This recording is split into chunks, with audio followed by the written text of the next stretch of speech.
So Kyle Shanahan just had his next day conference call, and on it he revealed the MRI results for Brock Purdy's injured elbow. Apparently, it's just a contusion, according to Kyle Shanahan, and there is no further damage to the UCL he ruptured a couple of years ago.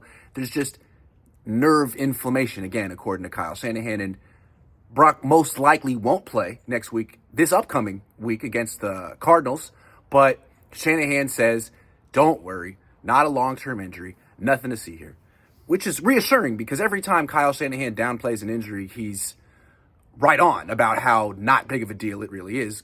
Christian McCaffrey comes to mind. Look, this is good news. He didn't injure his UCL, but it raises questions for me. For one, I asked Brock Purdy earlier this week, is your throwing shoulder 100% healthy? He said yes. Is it possible that the issue was his elbow all along? I mean, the elbow and the shoulder are connected like a calf and an Achilles are. I mean, we knew the elbow was an issue last year during training camp. He couldn't actually practice fully. And then he told Troy Aikman halfway through the season that he was still managing it. And then he finished the season not so good from Baltimore on. Is it possible that he's been managing this elbow injury all along without our knowledge? I don't know. I wonder. He's been playing like it. Because before he, quote-unquote, injured his shoulder against Seattle, he stopped throwing deep weeks before that. So was his arm getting fatigued? Was his elbow getting fatigued? And then he just gets it knocked by a face mask, and all of a sudden it feels like it's on fire and he can't throw a ball. That doesn't sound great. So my question is, an organization that gave Christian McCaffrey an extension, made him the highest paid running back in the league while he was injured, they couldn't possibly do that again with their quarterback, right?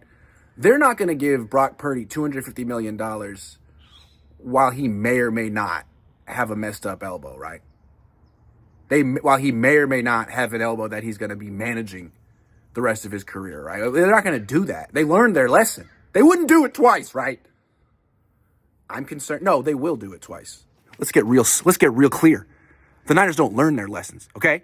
They're going to give this guy an extension first day that they can. First day of free agency.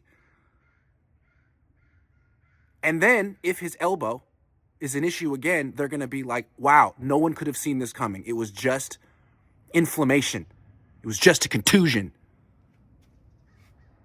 I wish I were wrong, but we're going into year 9 of this regime. We know them better than they know themselves. This is the biggest red flag you could have. And the Niners are going to act like, nothing to see here. There is something to see here. They got to get another quarterback.